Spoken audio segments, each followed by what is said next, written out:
Hello, kids. How are you all doing this week? It is yet another episode of The Comics Should Smell Good here on Internetland from Zanadu Comics.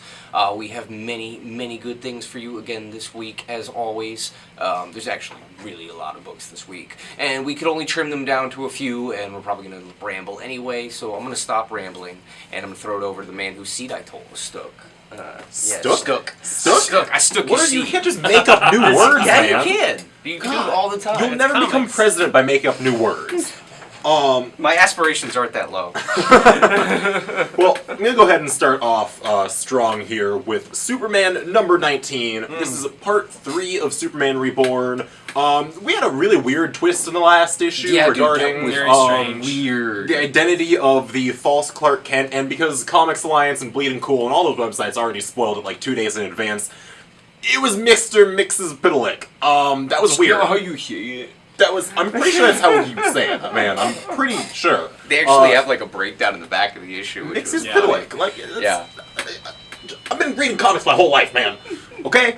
The point is, Mixie is back, and he's angry. He is real angry. Normally he's just kind of annoying, but he's pissed this time. Imp rage. Yeah.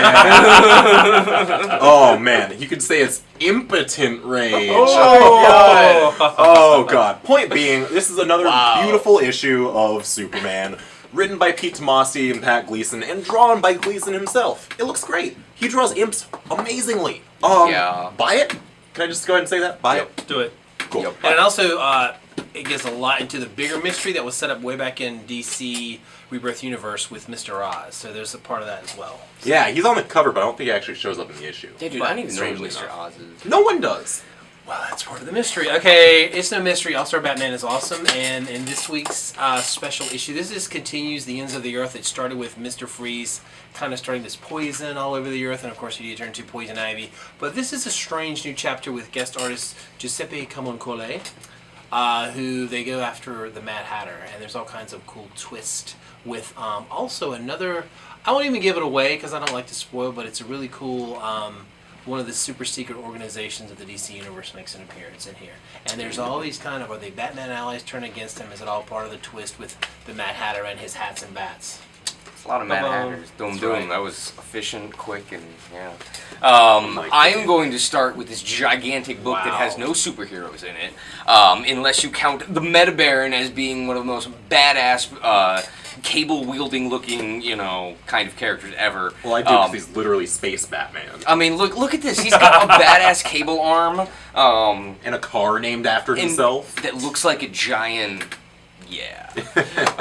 Anyway, this is the second book of the new cycle of Meta Baron series. Meta Baron was created by Hodorowski and Mobius for the In Call, and he was so popular that they did the Meta Baron spin-off, which focused wow, I can't talk today, on the Meta Baron's family, and this new one here, co-written by Jenny Frison, Hodorowski writing, and art by Nico Henrikon, continues the new story, which features new adventures of the Meta Barons, which is the current Meta Baron, which is very cool, and his battle against the Techno Pope and the Techno Priests. Techno Priests are amazingly cool. Space pirates that worship technology. That's right. Anyway, $20 or $30, full color, gorgeous, highly recommended. Alright, my next book for you is from the Marvel side of things. This is the extra-sized Amazing Spider-Man number 25.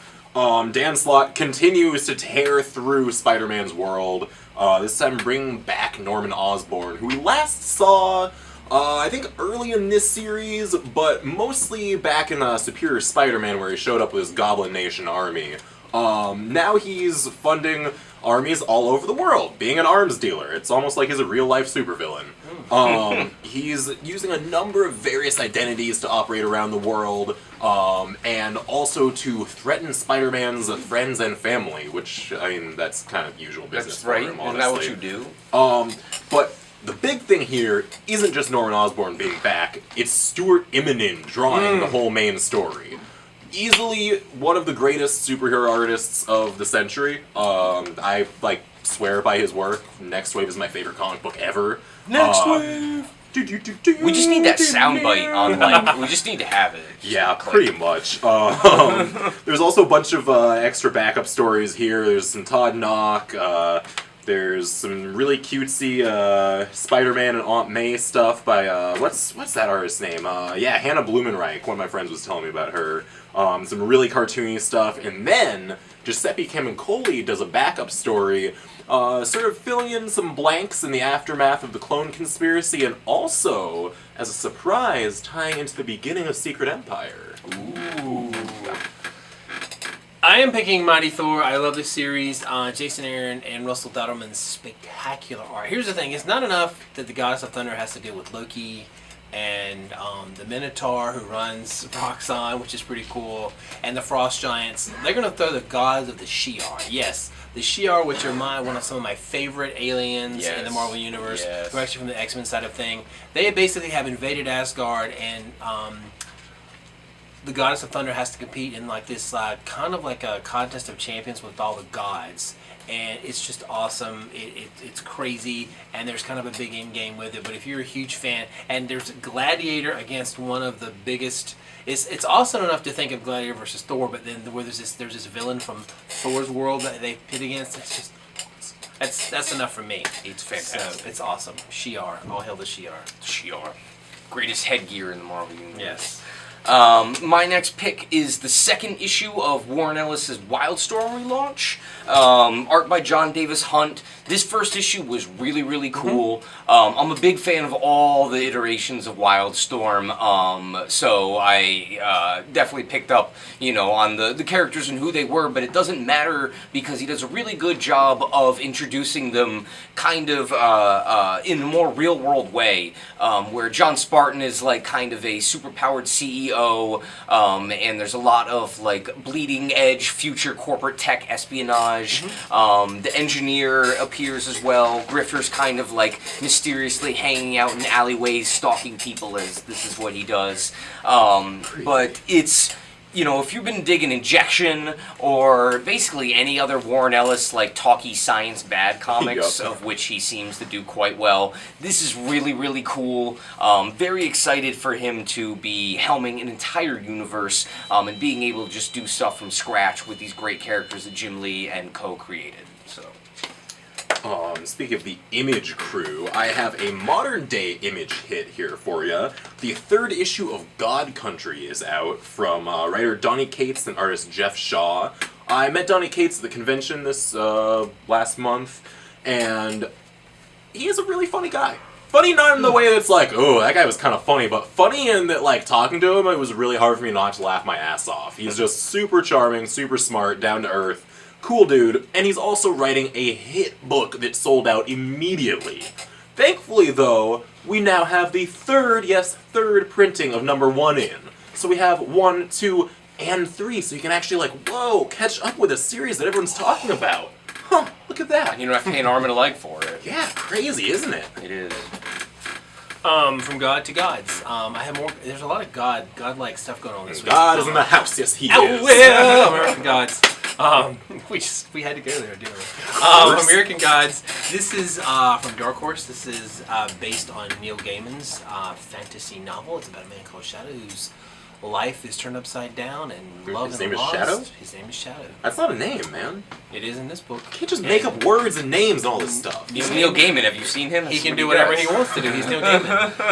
But he gets this new job, and it kind of picks up on mystery villains. And there's, of course, if you've seen all the promo art, there's a big giant kind of bull man, kind of a minotaur. So great cool fantasy based on this classic beloved novel.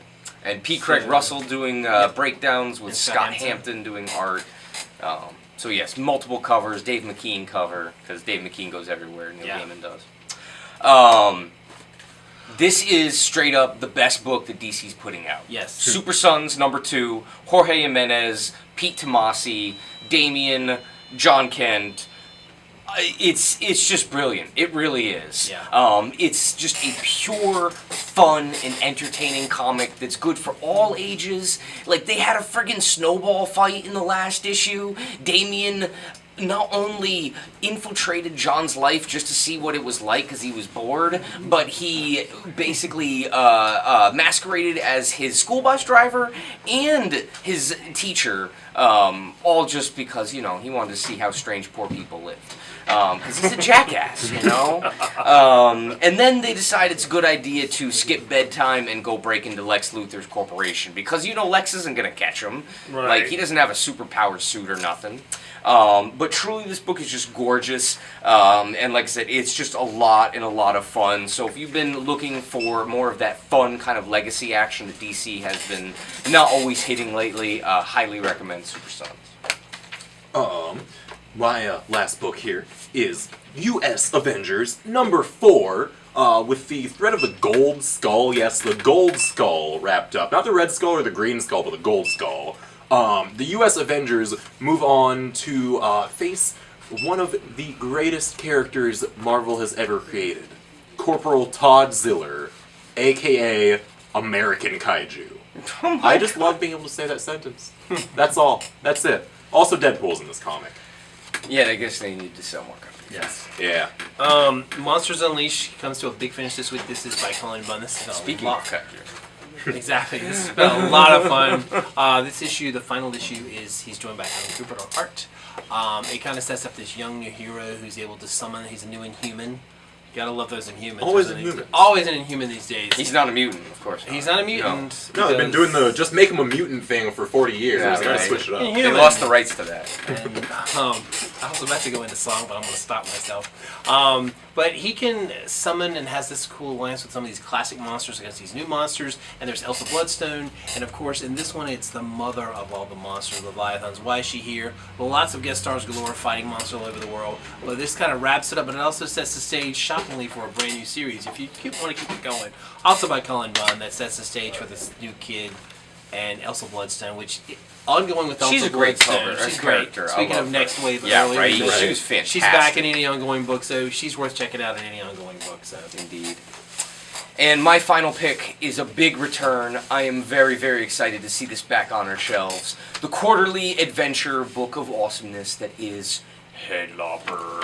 Oh man, I got see, so look, he scared. just got so scared he's dropping books, sorry, Andrew Batman. McLean's magnificent piece of like barbarian comic comedic adventure greatness is here. You have a large man with a large sword and a large severed head that he carries around that is really very, very annoying.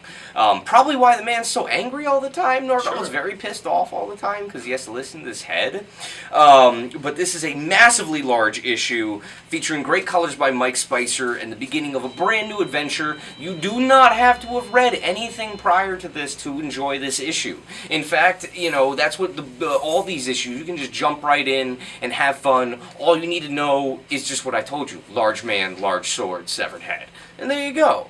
But yeah, Andrew McLean has managed to just really make something purely comic book and purely, I don't know, it just reaches back and makes me feel like I was a kid again reading comics, And the size of it and everything, you get a real whole big adventure. So throw your $6 down for Head Lopper this week and marvel at this friggin' amazing Tony Sandoval cover. Like, holy crap.